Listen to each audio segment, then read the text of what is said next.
जी अस्सलाम वालेकुम रहमतुल्लाहि व बरकातहू। ग्रेड 10 मैथमेटिक्स में हमारा यूनिट नंबर 1 चल रहा है, कॉम्प्लेक्स नंबर्स।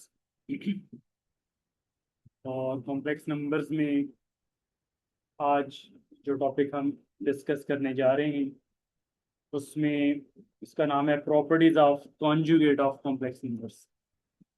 कि जब आप कॉम्प्लेक्स नंबर्स का कॉन्जुगेट लेते हैं उसकी कुछ प्रॉपर्टीज हैं, वो आज हम डिस्कस करेंगे। Properties of conjugate of complex numbers. इसमें जो कुछ प्रॉपर्टीज हैं वो भी हम लिख रहे हैं और कुछ को फिर हम एक्सरसाइज के जो क्वेश्चंस होंगे उनमें डिस्कस करेंगे। सबसे पहले प्रॉपर्टी क्या है कि जब किसी भी कॉम्प्लेक्स नंबर को आप मल्टीप्लाई करते हैं उसके कॉन्जुगेट के साथ, उसका आंसर हमेशा रियल नंबर आता है। किसी भी कॉम्प्लेक्स नंबर को उसके कॉन्जुगेट से अगर आप मल्टीप्लाई करें then we get a real number. इसी तरीके से दो कॉम्प्लेक्स नंबर्स का, लेट्स सपोज एक कॉम्प्लेक्स नंबर Z1 है, दूसरा Z2 है, दोनों को मल्टीप्लाई करके अगर उनका हम कॉन्जुगेट लें that is equal to their individual conjugates product. मतलब दोनों का इंडिविजुअल कॉन्जुगेट लेकर प्रोडक्ट कर लें या दोनों का प्रोडक्ट करके कॉन्जुगेट ले लेंगे तो दोनों का आंसर क्या आएगा? इक्वल आएगा। इसी तरीके से थर्ड प्रॉपर्टी है, तो दो कॉम्प्लेक्स नंबर्स को अगर आप डिवाइड करें, डिवाइड करके आप उसका कॉन्जुगेट ले लें, उसका जो आंसर होगा that is equal to individual conjugates. आपके पास इंडिविजुअल कॉन्जुगेट लेकर डिवाइड कर दें तो आंसर आपके पास क्या आ जाएगा? इक्वल आ जाएगा। इसी तरीके से एक और प्रॉपर्टी है कि कोई भी कॉम्प्लेक्स नंबर है उसका अगर आप मॉडुलस लें, ये मॉडुलस भी अब आगे हम डिस्कस करेंगे, फाइंड आपने कैसे करना है, प्रॉपर्टीज में नोट कर लें।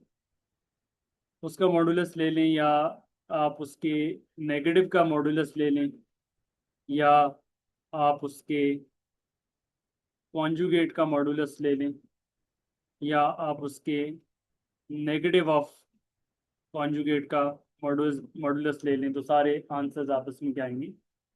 इक्वल है। और इसी तरीके से फिफ्थ प्रॉपर्टी है कि अगर आप किसी भी कॉम्प्लेक्स नंबर को उसके कॉन्जुगेट से मल्टीप्लाई करें तो देन आपके पास उस कॉन्जुगेट के मॉडुलस के स्केयर के इक्वल आएगा। तो ये पांच प्रॉपर्टीज हैं जो अभी हम एक्सरसाइज 1.2 और उसके क्वेश्चन नंबर 5 में डिस्कस करने जा रहे हैं। देख लीजिए, तो एक्सरसाइज 1.2 है और एक्सरसाइज 1.2 का क्वेश्चन नंबर 5 है एक्सरसाइज 1.2। और क्वेश्चन नंबर 5 में हमारे पास दो कॉम्प्लेक्स नंबर्स हैं। एक आपके पास Z1 है और सेकंड आपके पास Z2 है। Z1 इक्वल है 1 - 2 i। और जो सेकंड कॉम्प्लेक्स नंबर है हमारे पास Z2, that is equal to 2 + i। तो देन आपने ये पांचों प्रॉपर्टीज को शो करना है। बारी बारी हम ये प्रूव करते जा रहे हैं। ए पार्ट है शो डेट, और ए में फिर आगे मजीद फर्दर हमारे पास चार पार्ट्स हैं। फर्स्ट पार्ट से हम कंटिन्यू कर रही। फर्स्ट पार्ट हमारे पास है C1 into Z2 conjugate is equal to C1 conjugate Z2 conjugate. तो ये हमने प्रूफ करना है, तो इसमें सबसे पहले हम लेफ्ट हैंड साइड सॉल्व कर लेते हैं। तो लेफ्ट हैंड साइड में पहले आपने प्रोडक्ट लेना है, फिर उसका कॉन्जुगेट लेना है, जबकि राइट हैंड साइड के लिए आपने पहले कॉन्जुगेट लेना है फिर प्रोडक्ट करने। पहले हम इसका लेफ्ट हैंड साइड के लिए प्रोडक्ट ले लेते हैं कि प्रोडक्ट क्या आ रहा है हमारे पास, Z1 मल्टीप्लाइड बाई Z2। तो Z1 हमारे पास है 1 माइनस 2 आयोटा और Z2 है 2 प्लस आयोटा। तो अब इनको आप मल्टीप्लाई कर लें।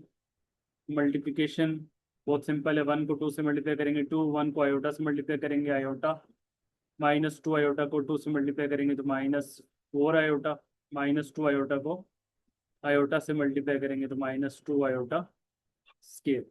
आयोटा स्केयर की वैल्यू आप पुट कर लें -1, तो प्लस आयोटा और -4 आयोटा कितना आ जाएगा, -3 आयोटा, और आयोटा स्केयर की वैल्यू आपके पास क्या आ जाएगी, -1। तो ये आप जब इसको मल्टीप्लाई करेंगे तो -2 मल्टीप्लाइड बाई -1, ये आपके पास +2 आ जाएगा, और 2 + 2 कितना आ जाएगा आपके पास यहाँ पे 4 के इक्वल आ जाएगा। 4 -3 आयोटा आपके पास प्रोडक्ट आ गया दो कॉम्प्लेक्स नंबर्स का, Z1 मल्टीप्लाइड बाई Z2। तो अब इसका जब आप कॉन्जुगेट लेंगे तो Z1 Z2 का जो कॉन्जुगेट है 4 -3 आयोटा का कॉन्जुगेट हमें पता है रियल पार्ट में कोई चेंज नहीं आता, जबकि इमेजिनरी पार्ट का साइन चेंज हो जाता है।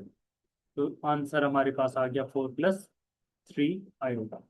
अब हम इसकी राइट हैंड साइड सॉल्व कर रही। तो राइट हैंड साइड में हमारे पास पहले आपने इनके कॉन्जुगेट्स लेने और फिर आपने इनका प्रोडक्ट करना है। तो Z1 का जो कॉन्जुगेट होगा मीन 1 - 2 आयोटा का कॉन्जुगेट, ये कॉन्जुगेट इक्वल आ जाएगा 1 + 2 आयोटा। इसी तरीके से जो सेकंड कॉम्प्लेक्स नंबर है Z2, तो Z2 का जो कॉन्जुगेट है वो है 2 + आयोटा। तो 2 + आयोटा का कॉन्जुगेट ले लें तो ये आ जाएगा 2 - आयोटा। अब आप इन दोनों को आपस में मल्टीप्लाई कर लें, Z1 conjugate multiplied by Z2 conjugate, 1 + 2 iota multiplied by 2 - iota. तो इसको जब आप मल्टीप्लाई करेंगे, 1 को मल्टीप्लाई कर लें पहले, 1 को 2 - आयोटा से मल्टीप्लाई करेंगे तो ये 2 - आयोटा आ जाएगा, और फिर 2 आयोटा को मल्टीप्लाई करेंगे तो 2 आयोटा इंटू 2 कितना आ जाएगा, 4 आयोटा, और 2 आयोटा को फिर माइनस आयोटा से करेंगे तो -2 आयोटा स्केयर। आयोटा स्केयर की वैल्यू आप पुट कर लें, माइनस आयोटा + 4 आयोटा कितना आ जाएगा, +3 आयोटा, और आयोटा स्केयर की वैल्यू आप पुट कर लें -1। तो ये आ जाएगा 2 + 3 आयोटा +2, 2 + 2 कितना आ जाएगा, 2 + 2 आपके पास आ जाएगा 4। तो इसका फाइनल आंसर भी हमारे पास आ गया 4 + 3 आयोटा। तो लेफ्ट हैंड साइड का आंसर और राइट हैंड साइड का आंसर दोनों आपस में इक्वल आ गए। तो देन आप देखेंगे हेंस प्रूव्ड।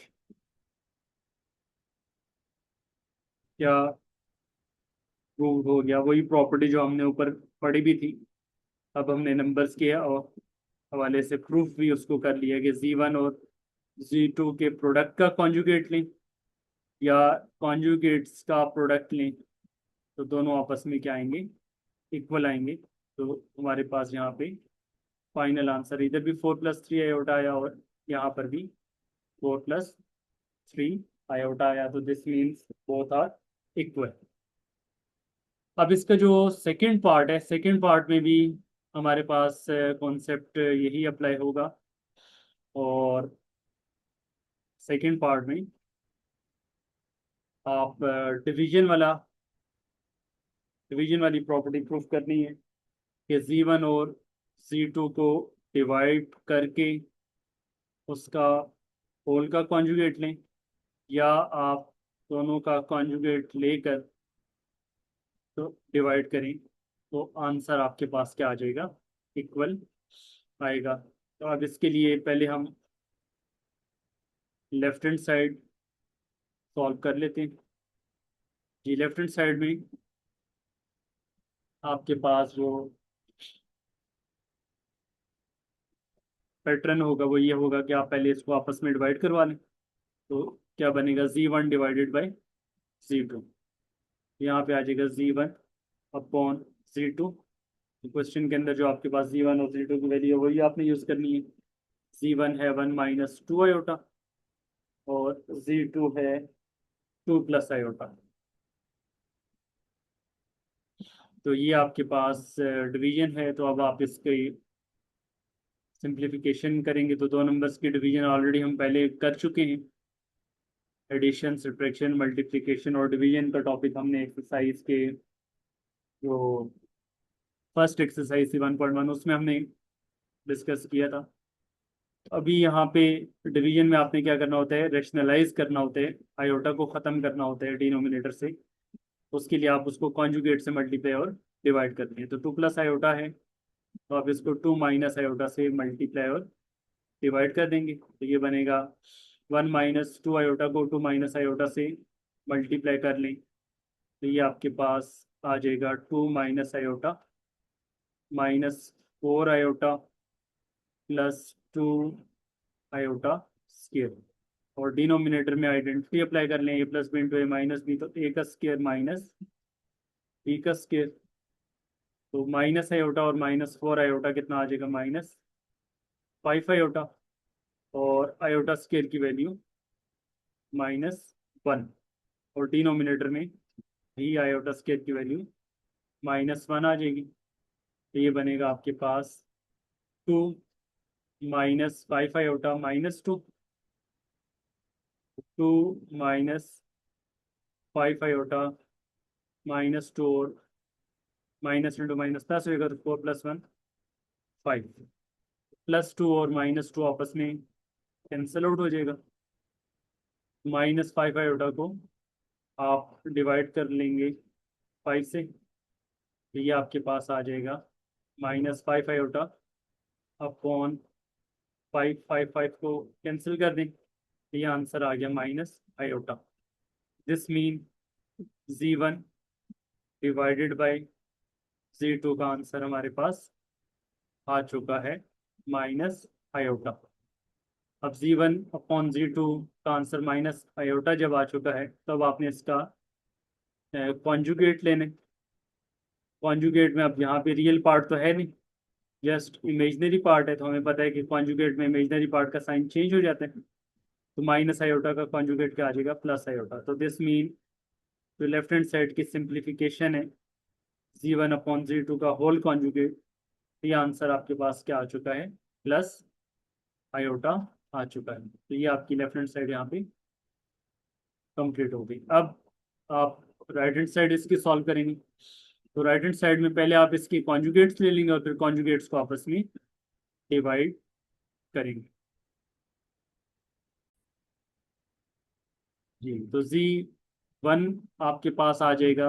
Z1 का कॉन्जुगेट क्या आ जाएगा राइट हैंड साइड के लिए, 1 - 2 आयोटा का conjugate, it will be 1 + 2 iota. और Z2 का अगर आप कॉन्जुगेट लें, मीन 2 + आयोटा का कॉन्जुगेट, 2 + आयोटा का कॉन्जुगेट आ जाएगा 2 - आयोटा। अब इन दोनों कॉन्जुगेट्स को आपस में डिवाइड करवा दें, mean Z1 conjugate divided by Z2 conjugate. तो Z1 कॉन्जुगेट है आपके पास 1 + 2 आयोटा, और Z2 कॉन्जुगेट है आपके पास 2 - आयोटा। तो अब इसको आप रेशनलाइज करवा लें। तो इसकी रेशनलाइजेशन में आप इसके डिनोमिनेटर के कॉन्जुगेट से मल्टीप्लाई डिवाइड करेंगे तो 2 माइनस आयोटा है, तो 2 प्लस आयोटा से मल्टीप्लाई और 2 प्लस आयोटा से डिवाइड। तो अब मल्टीप्लाई करेंगे तो 1 into 2 plus 1 into iota, 2 iota into 2 और 2 आयोटा इंटू आयोटा, और डिनोमिनेटर में आइडेंटिटी अप्लाई कर लें, ए प्लस बी इंटू ए माइनस बी।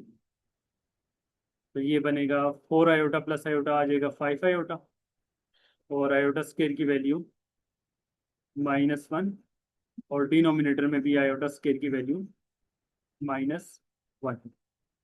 तो ये नेक्स्ट स्टेप्स में इसको आप लिख लेंगे 2 प्लस 5 आयोटा प्लस 2 इंटू -1 -2, और डिनोमिनेटर में 4 प्लस 1 हो जाएगा, 4 प्लस 1 क्या आ जाएगा 5, और यहाँ पे +2 और -2 आपस में कैंसिल आउट हो जाएगा। तो ये बन गया आपके पास 5 आयोटा डिवाइडेड बाई 5। 5 को 5 से कैंसिल कर देंगे तो आंसर क्या आ गया आयोटा। तो दिस मीन्स आपके पास जो होल कॉन्जुगेट था और इंडिविजुअल कॉन्जुगेट्स की डिवीजन थी दोनों आपस में इक्वल आ गई। तो Z1 conjugate upon Z2 conjugate का आंसर भी आपके पास आयोटा आ गया प्लस आयोटा, और यहाँ पर Z1 अपॉन Z2 का होल कॉन्जुगेट का आंसर भी क्या आ गया आयोटा के इक्वल आ गया। तो आप लिखेंगे हेंस प्रूव्ड, ये प्रॉपर्टी भी आपने प्रूव कर ली, वेरीफाई कर ली कि Z1 अपॉन Z2 का होल कॉन्जुगेट इक्वल है Z1 conjugate upon Z2 conjugate. तो ये आपका पार्ट नंबर सेकंड यहाँ पे कंप्लीट हो गया। अब जो नेक्स्ट पार्ट है उसमें एक नया कॉन्सेप्ट आ रहा है, मॉडुलस ऑफ कॉम्प्लेक्स नंबर। तो इसको आप फाइंड कैसे करते हैं उसका पहले फार्मूला नोट नोट कर लें। फार्मूला क्या होता है आपके पास, मॉडुलस, या फिर इसको एब्सोल्यूट वैल्यू भी आप बोलते हैं, एब्सोल्यूट वैल्यू या मॉडुलस ऑफ कॉम्प्लेक्स नंबर। तो ये आपका थर्ड पार्ट में डिस्कस होगा। तो इसका पहले हम फार्मूला नोट कर लेते हैं, एब्सोल्यूट वैल्यू या फिर इसको क्या बोलेंगे modulus of complex number.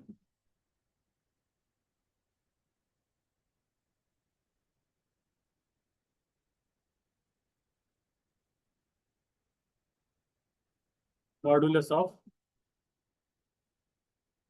Complex number, तो लेट्स सपोज हमारे पास कोई भी एक कॉम्प्लेक्स नंबर है, let's suppose a plus B iota या आयोटा बी।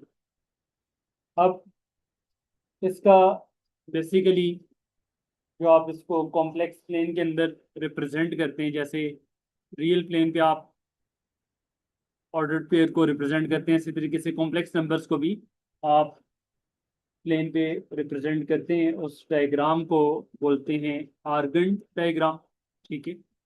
और एक्स एक्सिस उसमें आपके पास रियल एक्सिस आ जाते हैं, और जो वाई एक्सिस होता है वो उसको आप फिर इमेजनरी एक्सिस बोलते हैं। लेट्स सपोज ए की वैल्यू लेट्स सपोज 7 है, बी की वैल्यू 5 है, कोई भी वैल्यू हो सकती है। लेट्स सपोज यहाँ पे ये ऑर्डर्ड पेयर लाई कर रहे हैं, मतलब ए प्लस आयोटा बी को अगर हम ऑर्डर्ड पेयर फॉर्म में लिखें तो ए कोमा बी आ जाएगा। अब ये जो आपने इसको लोकेट किया तो इसमें दो चीज़ें मैटर करती हैं।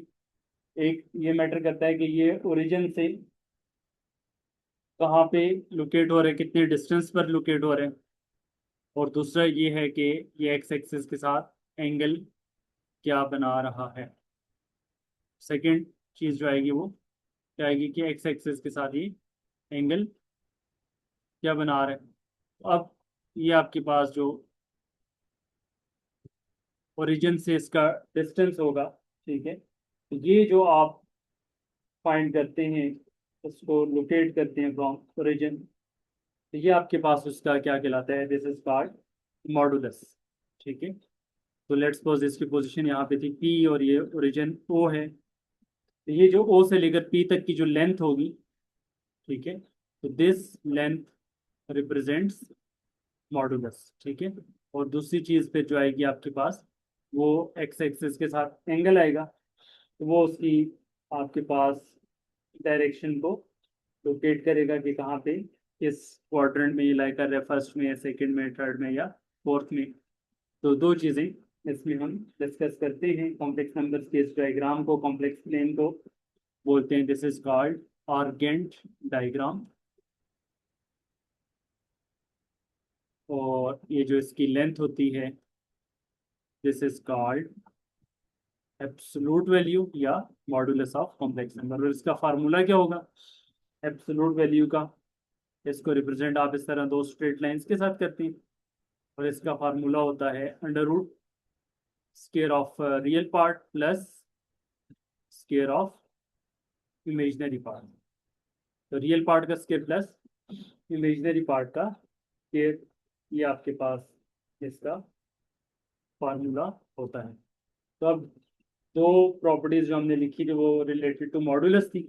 तो अब ये जो आपका क्वेश्चन हम कंटिन्यू कर रहे हैं, क्वेश्चन नंबर 5 का ए पार्ट, ए के फर्स्ट 2 पार्ट्स हमने कर लिए हैं। अब हम जो थर्ड पार्ट कंटिन्यू करने जा रहे हैं, वो रिलेटेड थर्ड और फोर्थ पार्ट जो है वो मॉडुलस की प्रॉपर्टीज से ही रिलेट कर रहा है। तो अब आपने जो क्वेश्चन नंबर 5 का ए का थर्ड पार्ट है, उसमें यही प्रॉपर्टी आपने वेरीफाई करनी है कि अगर आप Z1 का मॉडुलस ले लें, या फिर आप इसके नेगेटिव का मॉडुलस ले लें, या फिर आप इसके कॉन्जुगेट का मॉडुलस ले लें, और या फिर आप इसके नेगेटिव ऑफ कॉन्जुगेट का मॉडुलस,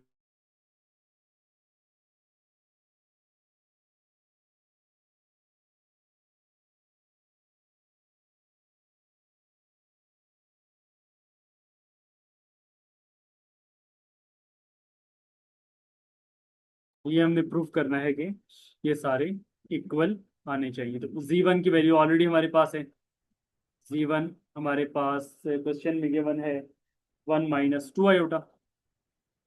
इसका अगर हम नेगेटिव लें, नेगेटिव ऑफ Z1 क्या होगा, नेगेटिव ऑफ Z1 का मतलब है कि इस पे माइनस अप्लाई कर दें। तो जब माइनस अप्लाई करेंगे तो आपके पास दोनों साइन चेंज हो जाएंगे, रियल पार्ट भी और इमेजिनरी पार्ट का भी, क्योंकि माइनस से आपने मल्टीप्लाई कर लिया। और इसका जो कॉन्जुगेट है Z1 का, वो क्या आएगा जी, Z1 का जो कॉन्जुगेट है वो आ जाएगा आपके पास,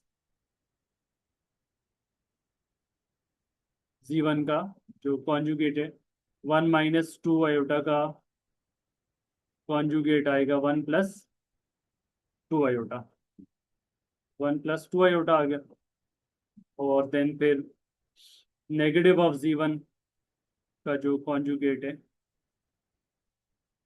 मीन अभी हम मॉडुलस तो नहीं ले रहे, अभी सिर्फ नेगेटिव ऑफ Z1। तो negative of Z1 conjugate mean कि जो आपने कॉन्जुगेट लिया है इसके ऊपर माइनस अप्लाई कर दें, तो 1 प्लस 2 आयोटा का नेगेटिव आ जाएगा -1 -2 आयोटा। ये तो अभी हमने सारों की वैल्यूज फाइंड की, अब आपने इन सब के मॉडुलस भी फाइंड करने हैं। तो सबसे पहले हम Z1 का मॉडुलस ले लेते हैं। तो Z1 का मॉडुलस आ जाएगा अंडर रूट रियल पार्ट का स्केयर प्लस इमेजिनरी पार्ट का स्केयर। तो रियल पार्ट इसमें आ रहा है 1 और इमेजिनरी पार्ट आ रहा है -2। तो इमेजिनरी पार्ट में आयोटा नहीं लिखना होता, आयोटा का जो कोफिशिएंट होता है उसको लिखते हैं, ठीक है, वो इमेजिनरी पार्ट कहलाता है। तो 1 का स्केयर क्या आ जाएगा 1, और -2 का स्केयर क्या आ जाएगा 4, 1 प्लस 4 अंडर रूट 5। तो दिस मीन Z1 का जो मॉडुलस है वो अंडर रूट 5 आ गया। अब ये जो नेगेटिव ऑफ Z1 है, इसका मॉडुलस ले लें, मीन इस वैल्यू का -1 प्लस 2 आयोटा का। तो -1 प्लस 2 आयोटा का जब आप लेंगे, अच्छा, तो और ये स्क्वायर रूट जो इसका आंसर आए वो आ चुका है अंडर रूट 5। तो अब जो -1 का मॉडुलस है, ये है -1 प्लस 2 आयोटा। तो इसका रियल पार्ट क्या है, रियल पार्ट है -1, तो -1 का स्केयर, और इमेजनरी पार्ट इसका है 2, तो 2 का स्केयर। तो इमेजनरी पार्ट में आयोटा के साथ जो नंबर होते हैं वो लिखते हैं।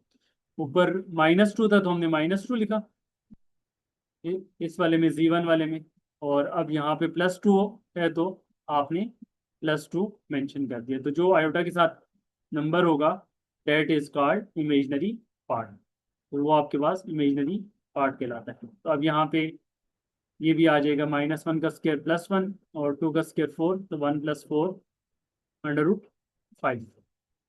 इसी तरह से नेक्स्ट जो Z1 का कॉन्जुगेट है, इसका आप मॉडुलस ले लें।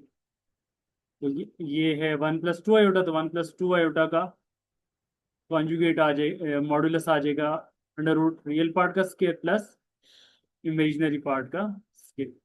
तो 1 का स्केयर + 2 का स्केयर मीन 1 + 4, 1 + 4 क्या आ जाएगा 5। इसी तरह से लास्ट जो आपके पास -Z1 का कॉन्जुगेट है, तो इसका आप मॉडुलस फाइंड कर लें। इसका मॉडुलस आपके पास क्या आना चाहिए, -1 - 2 आयोटा, -1 रियल पार्ट है और -2 इमेजिनरी पार्ट है, तो ये आ जाएगा -1 का स्केयर और -2 का स्केयर, तो ये बनेगा 1 + 4 विच इज आल्सो √5। तो दिस मीन आपके पास प्रूव्ड हो गया कि ये सारे आपस में क्या है, इक्वल हैं। कि चाहे आप Z1 का मॉडुलस लें, चाहे आप -(Z1) का मॉडुलस लें, चाहे आप Z1 के कॉन्जुगेट का मॉडुलस लें, और चाहे आप -(Z1) कॉन्जुगेट का मॉडुलस लें, तो ऑल आर इक्वल। ये हमारा पार्ट नंबर 3 यहाँ पे कंप्लीट हो गया। नेक्स्ट हम पार्ट नंबर 4 डिस्कस कर रहे हैं। तो फोर्थ पार्ट में प्रॉपर्टी कौन सी है, Z2 को, Z2 एक कॉम्प्लेक्स नंबर है जो क्वेश्चन में गिवन है, Z2 को अगर उसके कॉन्जुगेट से आप मल्टीप्लाई कर लें तो that will be equal to Z2 modulus के स्केयर के इक्वल आना चाहिए। अब क्वेश्चन में आपके पास Z2 की वैल्यू ऑलरेडी गिवन है, तो उसको आप लिख लें और देन फिर उसका मॉडुलस लेकर उसके कॉन्जुगेट से हम मल्टीप्लाई कर लेंगे। तो Z2 हमारे पास क्वेश्चन में गिवन है 2 + आयोटा। तो अब लेफ्ट हैंड साइड के लिए हम पहले इसका कॉन्जुगेट ले लेते हैं। तो 2 + आयोटा का जो कॉन्जुगेट है, तो कॉन्जुगेट में हमें पता है इमेजिनरी पार्ट का साइन आप चेंज कर लेंगे। तो Z2 का जो कॉन्जुगेट है डेट इज 2 - आयोटा। अब Z2 को आप Z2 कॉन्जुगेट के साथ मल्टीप्लाई कर लें। तो 2 + आयोटा को मल्टीप्लाई कर लें 2 - आयोटा के साथ, तो ये आ जाएगा, आइडेंटिटी अप्लाई कर लें, A + B into A - B। तो ये आइडेंटिटी आपके पास आ जाएगी, A का स्केयर माइनस B का स्केयर। तो 2 का स्केयर आ जाएगा 4 और आयोटा स्केयर की वैल्यू आ जाएगी -1। तो 4 + 1 ये आपके पास आ जाएगा 5। तो दिस मीन Z2 और Z2 जो का जो कॉन्जुगेट है, इनका प्रोडक्ट किसके इक्वल आ गया, 5 के इक्वल आ गया। अब जो आपने राइट हैंड साइड इसकी सॉल्व करनी है, इसमें आपने Z2 का पहले मॉडुलस लेने। तो Z2 ऑलरेडी हमारे पास गिवन है 2 + आयोटा, तो इसका मॉडुलस क्या आएगा, √ रियल पार्ट का स्केयर प्लस इमेजिनरी पार्ट का स्केयर। तो आयोटा के साथ कुछ भी नहीं लिखा, तो अंडरस्टूड है 1 मौजूद है, तो इमेजिनरी पार्ट उसका 1 है। 4 + 1 विच इज √5। अब आपने मॉडुलस का स्केयर करना। अब जब आप इसके मॉडुलस का स्केयर करेंगे, तो Z2 का मॉडुलस का जो स्केयर है मीन √5 का स्केयर, स्केयर अंडर से क्या हो जाएगा कैंसिल, तो ये किसके इक्वल आ गया, 5 के इक्वल आ गया। सो दिस मीन आपके पास किसी भी कॉम्प्लेक्स नंबर का जो प्रोडक्ट है उसके कॉन्जुगेट्स के साथ वो इक्वल आ चुका है उसके मॉडुलस के स्केल पे। हेंस प्रूव्ड क्या हुआ आपके पास कि कोई भी कॉम्प्लेक्स नंबर को अगर आप उसके कॉन्जुगेट के साथ मल्टीप्लाई करेंगे तो that will be equal to square of its modulus. ये आपके पास इसका आंसर भी 5 आया है और यहाँ पर इसका आंसर भी 5 आ गया। तो ये आपका जो क्वेश्चन नंबर 5 का ए पार्ट के आगे फर्दर 4 पार्ट थे वो हमारे यहाँ पे कंप्लीट हो चुके हैं। नेक्स्ट जो इसका बी पार्ट है उसमें हमने फाइंड करने हैं उसके फर्दर आगे 3 पार्ट्स हैं। उसमें जस्ट आपने मॉडुलस फाइंड करनी। पहले पार्ट में दोनों के सम का मॉडुलस फाइंड करने कि Z1 और Z2 को ऐड करके उसका आप मॉडुलस फाइंड कर लें। तो सिंपल आप पहले दोनों कॉम्प्लेक्स नंबर्स को ऐड कर लें Z1 और Z2। उसका जो आंसर आएगा उसका आपने मॉडुलस ले लेना। तो Z1 है 1 - 2 आयोटा और देन फिर जो Z2 है दैट इज 2 + आयोटा। 1 + 2 कितना आ गया 3 और -2 आयोटा प्लस आयोटा कितना आ गया -आयोटा। अब आप इसका सम कर लें। सम का मॉडुलस आ जाएगा आपके पास √ square of the real part plus square of imaginary part. तो 3 का स्केयर और -1 का स्केयर। तो ये आपके पास आ चुका है 9 + 1 आ जाएगा 10। पहले पार्ट का आंसर आपके पास आ गया √10। इसका जो सेकंड पार्ट है उसमें आपने इसके प्रोडक्ट का मॉडुलस फाइंड करना। तो Z1 × Z2 का प्रोडक्ट और देन फिर उसका मॉडुलस। तो हमने जो पहला पार्ट सॉल्व किया था प्रोडक्ट ऑलरेडी हमने फाइंड किया था। तो अभी हम दोबारा प्रोडक्ट फाइंड करने के बजाय उसको डायरेक्टली यहाँ पे यूज़ कर लेते हैं। तो ऊपर हमने प्रोडक्ट फाइंड किया था Z1 और Z2 का जो प्रोडक्ट आया था। तो प्रोडक्ट का आंसर हमारे पास आया था 4 - 3 आयोटा। तो अब इस 4 - 3 आयोटा को हम वहाँ पर यूज़ कर लें कि Z1 और Z2 का जो प्रोडक्ट है डेट इज 4 - 3 आयोटा। तो अब यहाँ पे 4 - 3 आयोटा यूज़ करके उसका मॉडुलस आप फाइंड कर लें। 4 - 3 आयोटा ये Z1 और Z2 का प्रोडक्ट है 4 - 3 आयोटा। तो अब आप इसका मॉडुलस ले लें। Z1 और Z2 का जो मॉडुलस है mean √ square of the real part plus square of the imaginary part. तो 16 + 9 25 और 25 का √ कितना आ जाएगा 5 आ जाएगा। और लास्ट इसका पार्ट है थर्ड पार्ट। और थर्ड पार्ट में दोनों के डिवीजन का मॉडुलस। तो डिवीजन भी ऑलरेडी हम फाइंड कर चुके हैं पार्ट ए के अंदर। तो उसका डिवीजन का आंसर हमारे पास Z1 / Z2 का आंसर आया था -आयोटा। ये ऑलरेडी हम दोनों के डिवीजन फाइंड कर चुके हैं -आयोटा। तो इसको अभी हम फिलहाल डायरेक्टली यहाँ पे यूज़ कर लेते हैं। लेकिन आपका पार्ट जब आएगा सिर्फ ये तो आपने उसको पहले डिवीजन फाइंड करनी है फिर मॉडुलस फाइंड करेंगे। तो हम तो ऑलरेडी पहले ऊपर कर चुके हैं डायरेक्टली इसलिए वहाँ से हम यहाँ पे यूज़ कर रहे हैं। तो अब आपके पास ये जो इसका आंसर है वो क्या है -आयोटा। तो इसको डायरेक्टली आप लिख लें Z1 / Z2 का आंसर -आयोटा है। अब आप इसका मॉडुलस ले लें तो Z1/Z2 का जो मॉडुलस है that is equal to √ square of the real part तो है ही नहीं इसमें तो वो 0 होगा। और square of the imaginary part तो आयोटा के साथ माइनस है तो -1। -1 का स्केयर तो 0 + 1 तो 1 का √ क्या आ जाएगा 1 आ जाएगा।